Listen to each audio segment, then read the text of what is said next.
In 1973, an American physician named Sanders T. Frank noticed something odd while examining patients in his practice.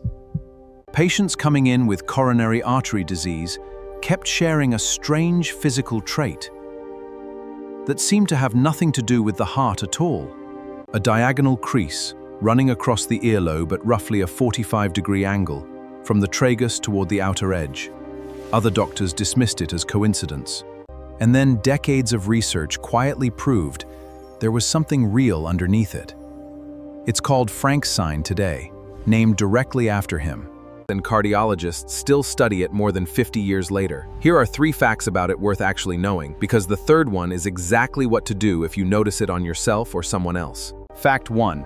This isn't a fringe theory. It's been studied extensively across multiple countries and patient populations, and the numbers involved are more specific than most people would expect going in. A prospective study specifically measuring this found the diagonal earlobe crease to be 90% sensitive for predicting significant coronary artery disease. In plain terms, that means the vast majority of people who had significant blockages in this particular study also had the crease present when examined. Multiple studies since have positively correlated it with both coronary artery disease and peripheral vascular disease. And researchers have identified it as an independent variable for CAD, meaning it adds information beyond what's already captured by traditional risk factors like age, cholesterol, or blood pressure alone. Here's the honest caveat that matters, and it's important context. Rather than a reason to dismiss any of this, that same research found lower specificity, around 32% in one key study, meaning plenty of people have this crease without having coronary artery disease. A more recent 2023 study involving over 1,400 patients with an average age of 65 described the sign as predicting obstructive coronary artery disease with modest accuracy, a more measured, current framing than the dramatic numbers from decades ago. So this isn't a diagnostic tool on its own, and it was never meant to replace an actual cardiac workup involving blood work, imaging, or a proper evaluation from a doctor. What it is, consistently, across 5 decades of research, is a physical clue worth paying attention to, rather than ignoring outright. Fact 2.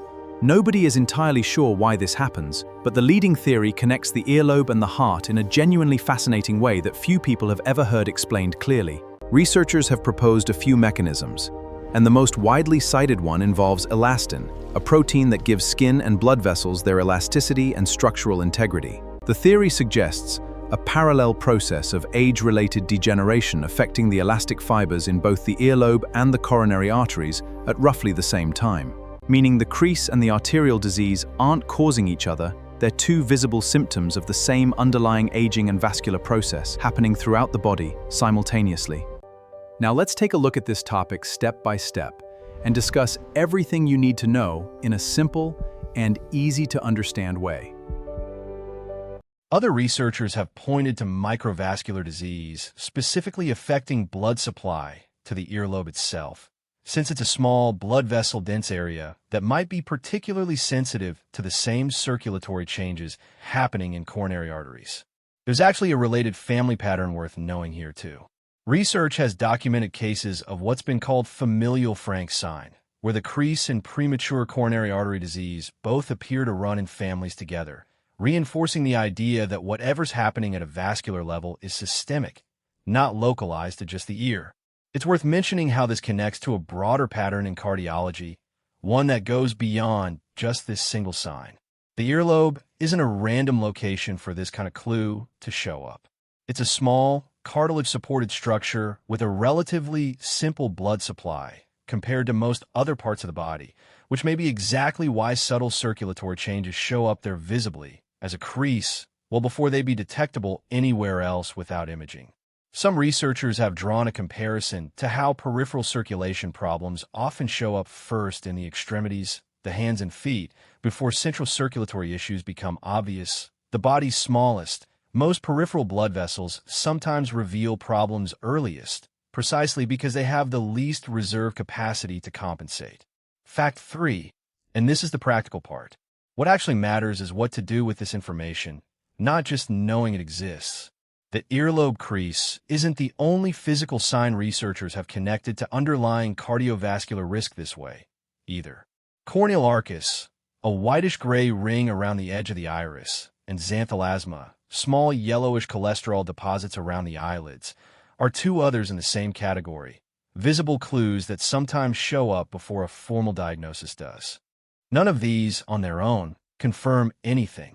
Together or alongside other risk factors like family history, high cholesterol, or high blood pressure, they add up to something worth a real conversation.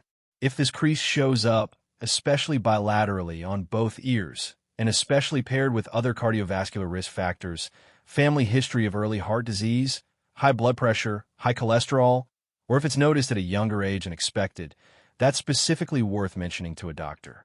The research consistently suggests this should raise suspicion for premature coronary artery disease and prompt more attention to managing cardiovascular risk factors overall, not that it confirms a blockage on its own. It's worth mentioning what a doctor might actually do with this information if it comes up in conversation. This isn't the kind of finding that leads straight to an invasive test on its own, and no responsible physician would order an angiogram based on an earlobe alone. More often, it becomes one more data point folded into a broader risk assessment alongside cholesterol levels, blood pressure readings, family history, and lifestyle factors, potentially nudging a borderline risk calculation toward earlier or more attentive monitoring rather than waiting. That's precisely the value of a sign like this, not as a standalone verdict, but as one more piece of a much larger picture that a doctor is already assembling from multiple sources. If this is teaching you something new, hitting like helps more people see it, and subscribing means you won't miss what's coming next. And if someone in your life needs to hear this, sharing it with them takes 10 seconds and could matter more than you think. It's worth being clear about what this fact actually means for someone checking their own ears in a mirror right now.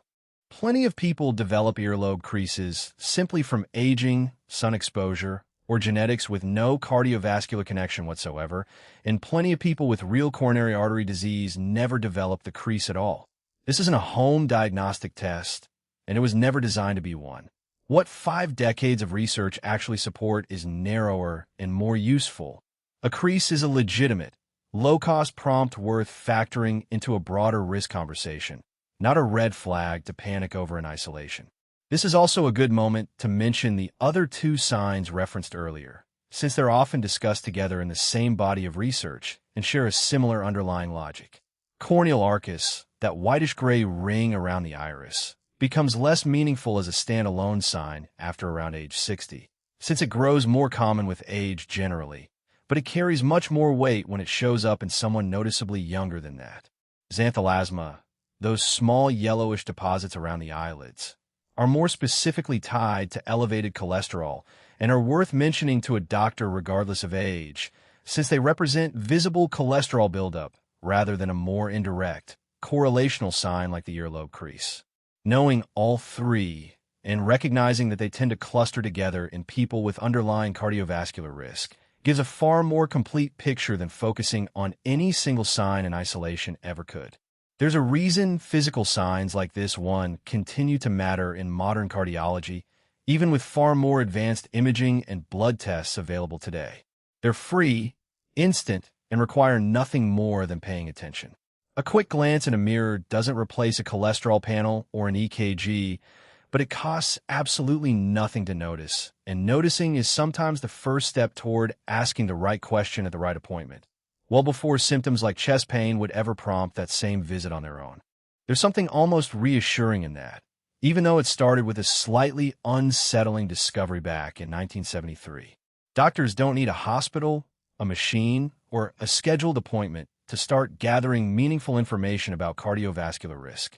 Sometimes it's sitting right there, in a mirror, waiting to be noticed by someone willing to actually look closely rather than glance past it the way most people do every single day without a second thought.